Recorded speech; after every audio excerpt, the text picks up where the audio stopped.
નમસ્કાર વિદ્યાર્થી મિત્રો, આજે આપણે ધોરણ 7 અસાઇનમેન્ટનું સોલ્યુશન 2025 અથર્વ સ્ટડી આપણી ચેનલમાં આપનું બધાનું હાર્દિક સ્વાગત છે.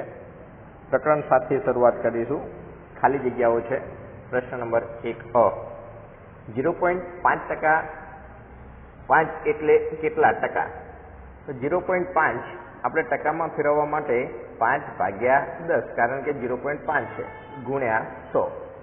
0 0 ઉડી જશે એટલે 5 ગુણ્યા 10 વધશે એટલે 5 દાન 50%. એટલે પહેલાનો જવાબ આપણો આવશે 50%. બીજા નંબરમાં છે 30%, એટલે અપૂર્ણાંકમાં ખાલી જગ્યા લખાય. 30% ટકાની નિશાની હોય તો હંમેશા માટે ભાગ્યા 100. 0 0 ઉડી જશે એટલે 3/10. એને આપણે અપૂર્ણાંકમાં આ રીતે લખાય છે. ત્રીજા નંબરમાં છે 5/2, એટલે ખાલી જગ્યા ટકા. તો ફરીથી 5/2 ટકામાં ફેરવવા હોય તો ગુણ્યા 100. અને આપણે બધા જ જાણીએ છીએ કે 50 દુ 100. 2 ઉડી જશે અંશ અને છેદમાંથી, એટલે 5 ગુણ્યા 50 વધશે અને પાયો 25, એટલે 250% કહેવાય છે. ચોથા નંબરમાં છે 40 ના 25% બરાબર ખાલી જગ્યા.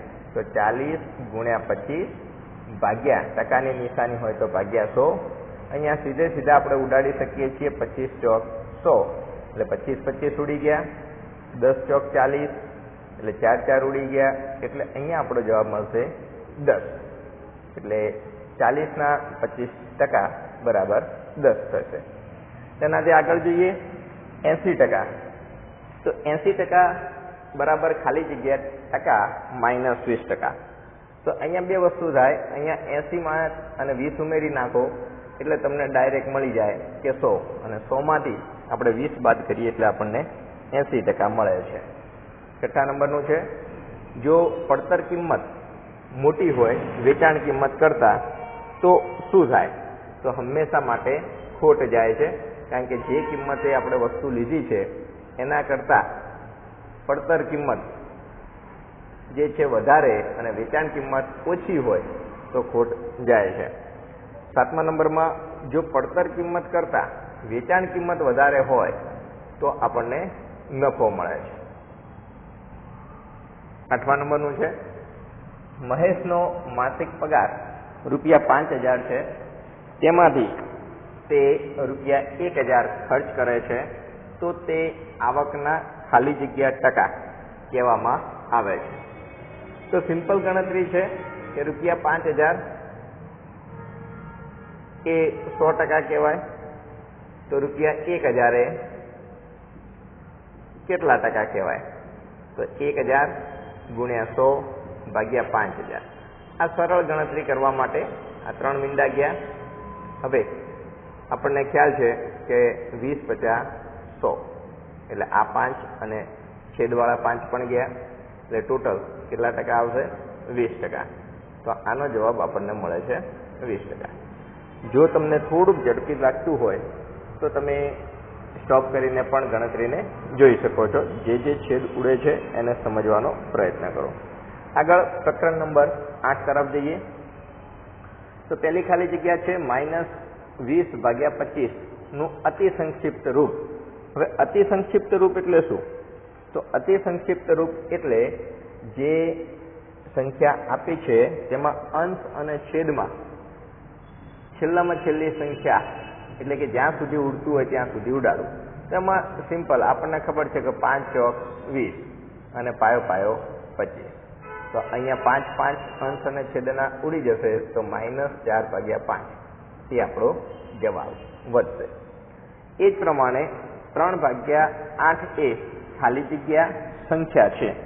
તો 3/8 એ કઈ સંખ્યા છે? તો અંશ અને છેદવાળી સંખ્યા, જેને આપણે PQ સ્વરૂપ કહેવામાં આવે છે. અને PQ સ્વરૂપ એટલે એને સમય સંખ્યા કહેવાય છે. એનાથી આગળ જઈએ. ત્રીજા નંબરનો દાખલો છે કે 1.1/4 ને સંખ્યા રેખા ઉપર દર્શાવવા 1 અને 2 વચ્ચે ખાલી જગ્યા સરખા ભાગ પાડી શકાય. તો 1 પૂર્ણાંક એટલે 1 આપણને આપેલો છે, એટલે આપણને ખ્યાલ આવી જાય કે 1 અને 2 ની વચ્ચે આ સંખ્યા હશે. હવે કેટલી સંખ્યા હશે એ આપણે સમજવાનો પ્રયત્ન કરીએ. તો પહેલા તો આપણને મિશ્રમાં સંખ્યા આપેલી છે અને અપૂર્ણાંકમાં ફેરવીએ એટલે 4 એકા 4 અને 1 5 એટલે 5 ચતુર્થાંશ થાય. હવે 5 ચતુર્થાંશ સંખ્યા રેખાની આપણે ગણતરી જો ચાલુ કરીએ તો સૌથી પહેલા 4/4 એટલે 1 કહેવાય. એનાથી આગળ 5/4, 6/4, 7/4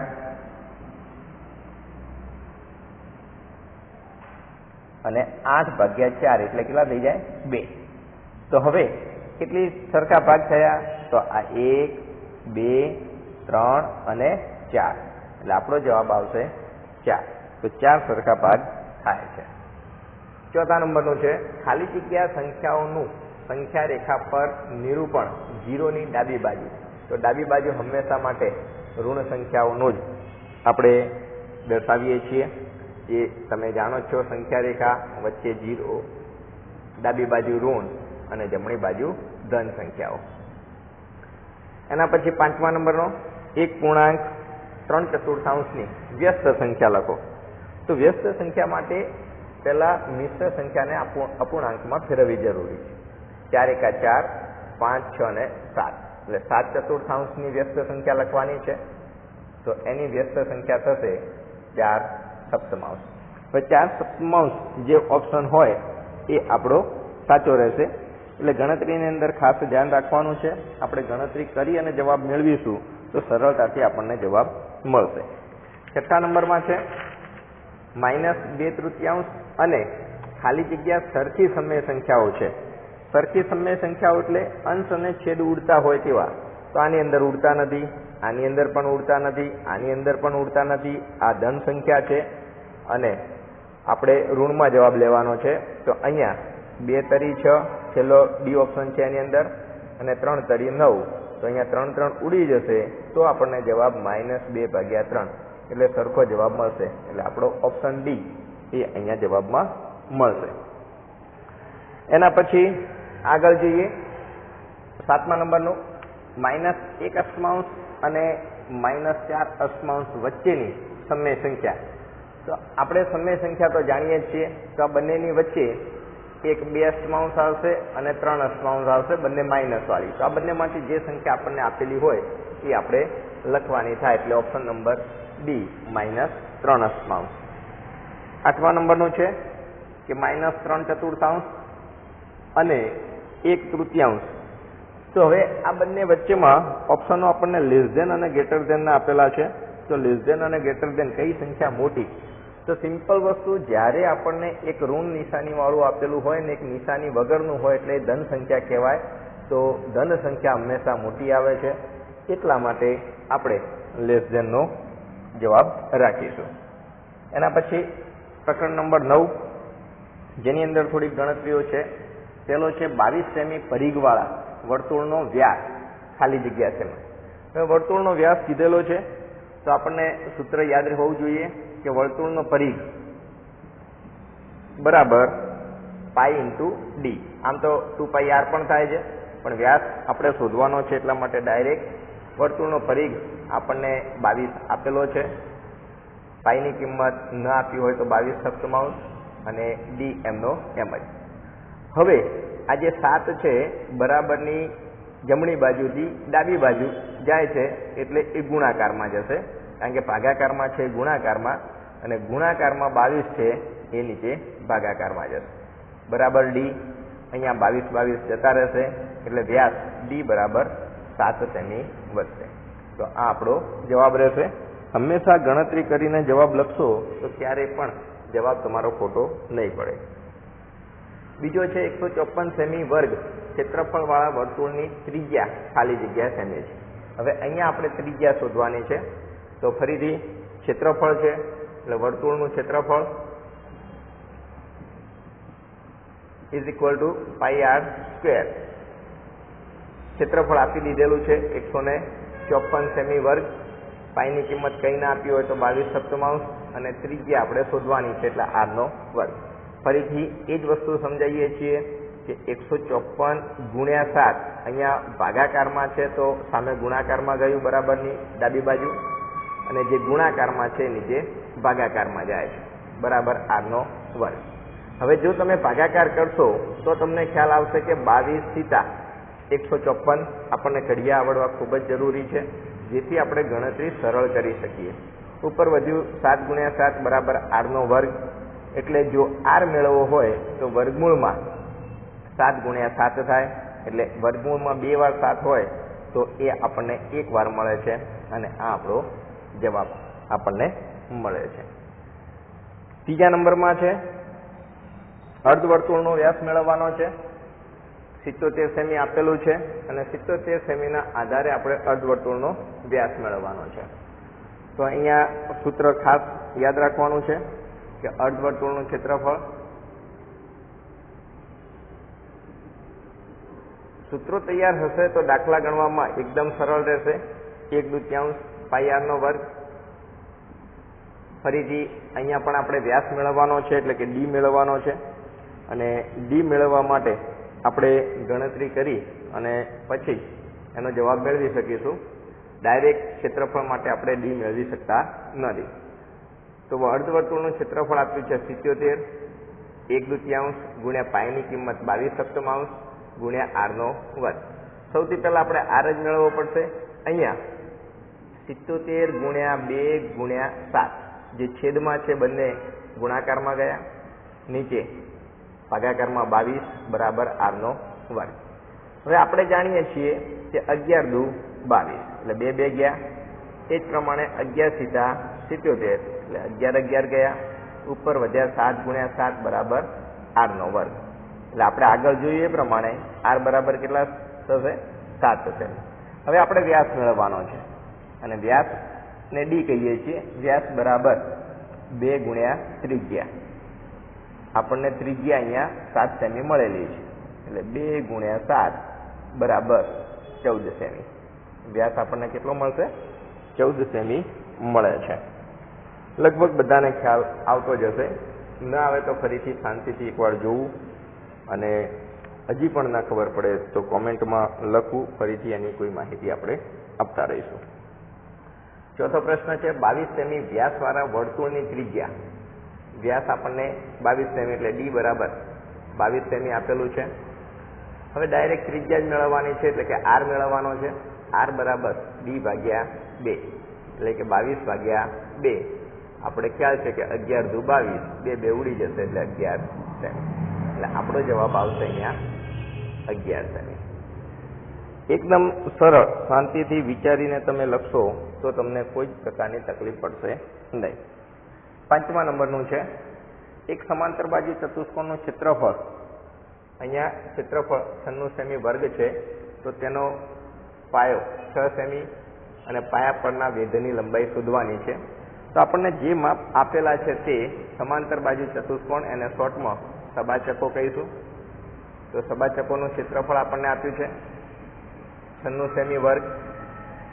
પાયો એટલે આપણે આધાર લઈશું, આધારને બી તરીકે લઈશું, એટલે કે 6 સેમી, અને ઊંચાઈ આપણને આપી નથી, h શોધવાની છે. તો સીધી આપણું સૂત્ર જ કે સમાંતર બાજુ ચતુષ્કોણ નું ક્ષેત્રફળ ઇઝ ઇક્વલ ટુ આધાર ગુણ્યા ઊંચાઈ. ક્ષેત્રફળ આપી દીધેલું છે, આધાર પણ આપેલો છે, અને ઊંચાઈ આપણે શોધવાની છે. તો અહીંયા 96 અહીંયા ગુણાકારમાં છે તો ભાગાકારમાં 6 જશે બરાબર h. તો h બરાબર આપણને કડિયા ખાસ આવડવા જોઈએ. કડિયા આવડશે તો આપણે ગણતરીમાં સરળતા રહેશે. 16 96 6 ઉડી જશે એટલે h બરાબર 16 સેમી. આ આપણને જવાબ મળશે. થોડીક ઝડપ એટલા માટે છે કે સરળતાથી સમયસર બધું પૂર્ણ થાય એના માટે, અને તમને ખ્યાલ પણ આવે. 6મા નંબરમાં ત્રિકોણની પરિમિતિ. હવે ત્રિકોણની પરિમિતિ આપી દીધેલી છે 48 સેમી, અને બીજું આપ્યું છે AB વત્તા BC બરાબર 32 સેમી. તો AC ની કિંમત મેળવો. તો આપણને ત્રિકોણ ABC ની પરિમિતિ બરાબર બધી બાજુઓનો સરવાળો.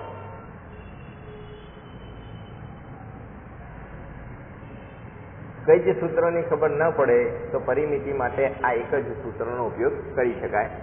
તો ત્રિકોણ ABC આપ્યું છે એટલે AB વત્તા BC વત્તા CA અથવા AC કોઈ પણ લઈ શકાય છે. હવે પરિમિતિ આપણને આપી દીધી છે 48, એટલે 48 લખીએ આપણે. AB પ્લસ BC અને એ આપણને આપી દીધા છે 32, એટલે 32 અને વત્તા CA અથવા AC એ આપણે બાકી છે. 48 32 બરાબરની જમણી બાજુથી ડાબી બાજુ આવશે તો માઇનસ હશે તો પ્લસ અને પ્લસ હશે તો માઇનસ થાય બરાબર CA અથવા AC લખી શકાય. તો આપણને AC શોધવાનો કહે છે તો આપણે હવે AC નો ઉપયોગ કરીએ. AC બરાબર 48 માંથી 32 જશે તો આપણને મળશે 16. તો આનો જવાબ પણ આપણને મળશે 16 સેમી.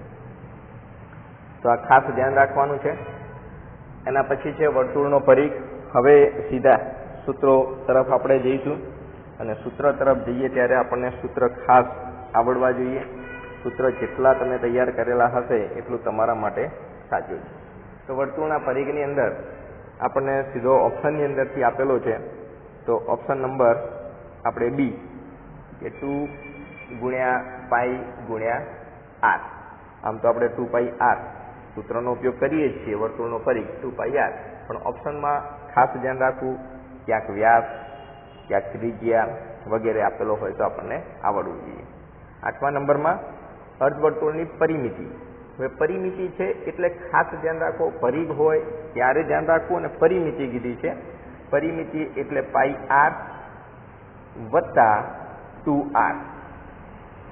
આ ખાસ, અથવા તમે લખી શકો છો કે πr વત્તા વ્યાસ. આ પણ ખાસ ધ્યાન રાખવું, બંને ઓપ્શન સાચા છે. તમને જે ઓપ્શન આપેલો હોય એનો ઉપયોગ ખાસ કરવો, કારણ કે વર્તુળનો પરિઘ વત્તા વ્યાસ એટલે આપણી પરિમિતિ થતી હોય છે. એનાથી આગળ જોઈએ. પ્રકરણ નંબર 10 એકદમ સરળ. ખાસ ધ્યાન રાખવું, 4x3 વત્તા 2x² વત્તા 5માં અચળ પદ. અચળ પદ કોને કહેવાય? તો અચળ પદ એટલે ચલ વગરનું પદ. અને ચલ વગરનું પદ અહીંયા કેટલું છે? 5. +5 છે એટલે આપણે આગળ પ્લસ લખતા નથી. જો માઇનસ હોય તો આપણે અવશ્ય ધ્યાન રાખવું અને એના આધારે જ આપણે લખવું, તો આપણને થોડીક સરળતા રહેશે. એના પછી બીજા નંબરનો છે, જો x બરાબર -2 આપેલા છે તો આપણને જે રકમ આપી છે એની કિંમત, રકમ છે આપણી પાસે -2x3. તો -2 એમના એમ જ x ની જગ્યાએ -2 મૂકવાના છે, એની 3 ઘાત, -2 2 એટલે -8. ખાસ સમજો, -2 ગુણ્યા -2 ગુણ્યા -2 એટલે 2 દુ અહીંયા +4 થશે. ફરીથી -2 સાથે ગુણવામાં આવે છે, એટલા માટે આપણને કોઈ પણ સંખ્યાનો ઘન હોય, 3 ઘાત હોય એટલે કે એકી ઘાત હોય ત્યારે જવાબ હંમેશા ઋણમાં જ મળે છે, અને ઋણ સંખ્યાનો બેકી ઘાત હોય તો જવાબ આપણને ધનમાં મળે છે. એટલે અહીંયા 8 દુ 16 થશે. એટલા માટે પ્લસ થયા કે અહીંયા -2 અને -8 આપેલા છે અને આ બંને વચ્ચે ગુણાકાર થાય છે એટલા માટે, અને એટલે આપણો જવાબ આવે છે અહીંયા 16. ત્રીજા નંબરનો છે, x ને x વડે ગુણી. હવે x ને x વડે ગુણીએ એટલે x² થાય. 10 માંથી બાદ કરવાના છે એટલે 10 - x². તો આપણો આ જવાબ રહેશે. 10 માંથી બાદ કરવાના છે એટલા માટે. આગળની તરફ જોઈએ. ચોથા નંબરનું છે, ખાલી જગ્યા વિજાતીય પદો છે. હવે વિજાતીય અને સજાતીય ખાસ સમજી લેજો. વિજાતીય એટલે જે પદોમાં ચલ અને ચલની ઘાતાંક અલગ અલગ હોય તેને વિજાતીય કહેવાય. તો અહીંયા ચલ અને ચલની ઘાતાંક સમાન, અહીંયા પણ ચલ x² અને y ની 1 ઘાત કહેવાય. તો અહીંયા પણ y ની 1 ઘાત અને x ની 2 ઘાત છે એ પણ સમાન, અહીંયા પણ સમાન. તો આપણો જવાબ ડી રહેશે કે જ્યાં x અને y બંને ચલ અલગ અલગ આપેલા છે, એટલે ઓપ્શન નંબર ડી. 5મા નંબરમાં છે, 6x3 -4x² વત્તા 5x વત્તા 8માં ખાલી જગ્યા પદો છે. તો કુલ પદો કેટલા કહેવાય? તો આ એક પદ છે, આ બીજું પદ, આ ત્રીજું પદ અને અચળ પદ સાથે 4 પદો કહેવાય. એટલે એની અંદર 4 આપણે લખવામાં આવે છે. તમે સ્વાધ્યાયની અંદર પ્રકરણ 10 ની અંદર તમે વધારે ભણ્યા હશો. 6થા નંબરનો ઓપ્શન છે ખાલી જગ્યા સજાતીય પદો છે. તો આપણે હમણાં વિજાતીયમાં કહ્યું હતું તો એ પ્રમાણે સજાતીય પદો છે. તો કયા સજાતીય પદો છે એ આપણે જોવાના છે. તો સજાતીય પદોની અંદર અહીંયા x ની 1 ઘાત, અહીંયા પણ x ની 1 ઘાત, એટલે આપણે ઓપ્શન નંબર A પહેલો જ સાચો છે, બીજા કોઈ જોવાની જરૂર નથી. 7મા નંબરમાં આપણને કીધું છે જે રકમ આપી છે એની ટોટલ ગુણાકાર કરીએ તો શું થાય. તો અહીંયા x ગુણ્યા x 2 વખત છે, y ગુણ્યા y ગુણ્યા y 3 વખત છે, એટલે -5 x નો વર્ગ અને y ની 3 ઘાત એ આપણો જવાબ થશે. 8મા નંબરમાં છે -6xy વર્ગ z વર્ગ પદમાં સંખ્યાત્મક, કઈ સંખ્યા કીધી છે? સંખ્યાત્મક, અને એ પાછો સહગુણક લખવાનો છે.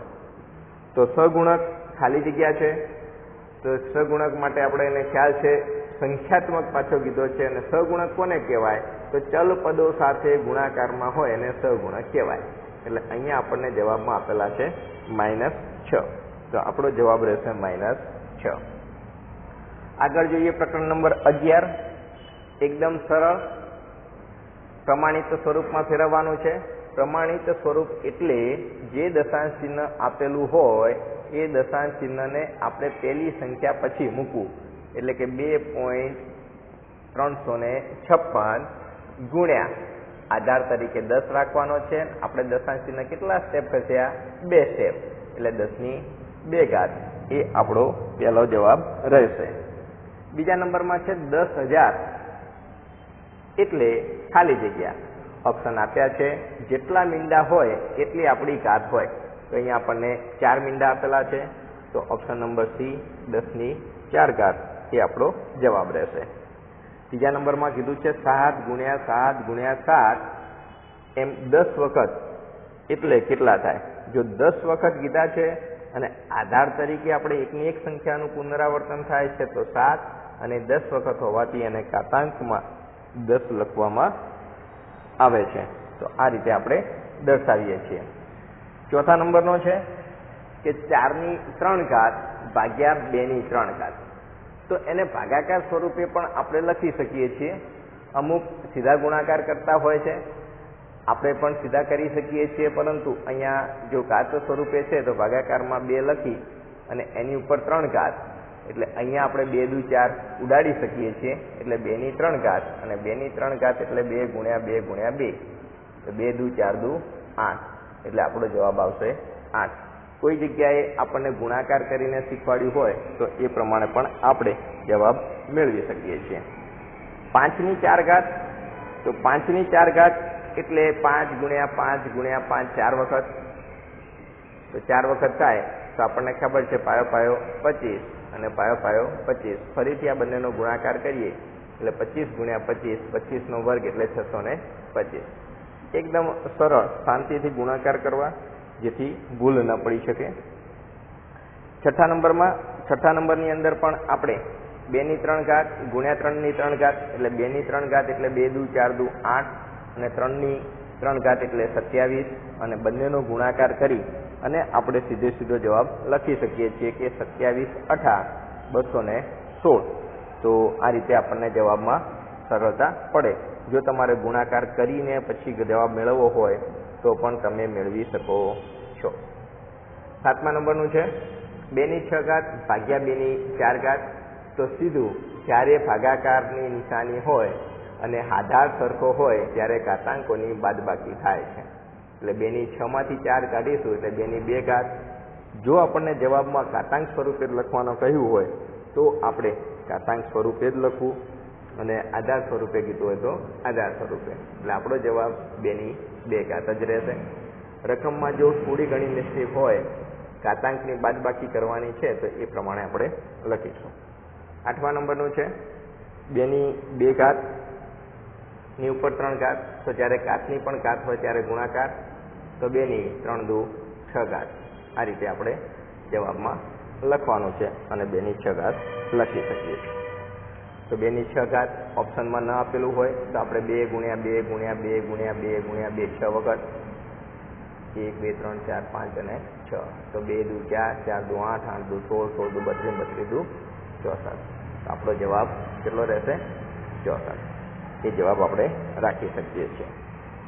હવે આગળ ખરા ખોટા છે.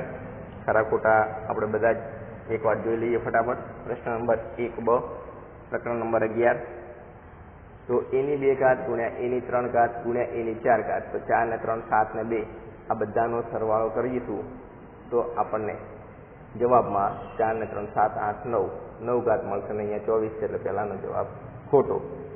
બીજામાં ઘાતાંક સરખી છે એટલે આધારોનો ગુણાકાર તો અહીંયા 3 દુ 6 જ થાય એટલે એનો જવાબ પણ ખોટો.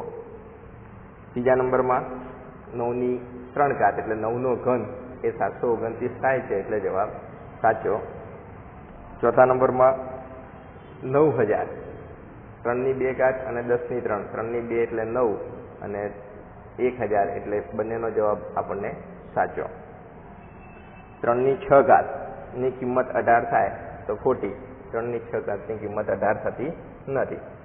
એના પછી છઠ્ઠા નંબરનો છે 3 ની 4 ગુણ્યા 2 ની 6 એટલે 6 ની 6 તો અહીંયા બંનેના આધાર અને ઘાતાંક અલગ અલગ છે એટલે ક્યારેય થવાનું નથી એટલા માટે ખોટું.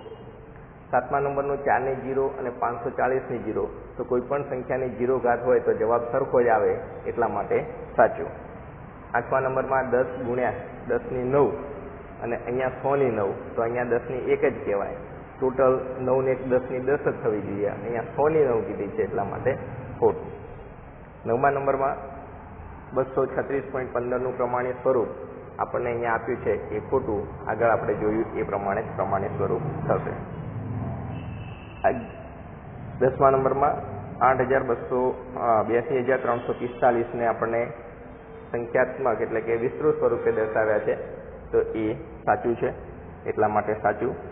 a ની 5 ગુણ્યા b ની 4 બરાબર ab ની 20 તો ઘાતાંક જ્યારે અલગ અલગ હોય છે ત્યારે ગુણાકારમાં કંઈ જ થતું નથી એટલા માટે ખોટું.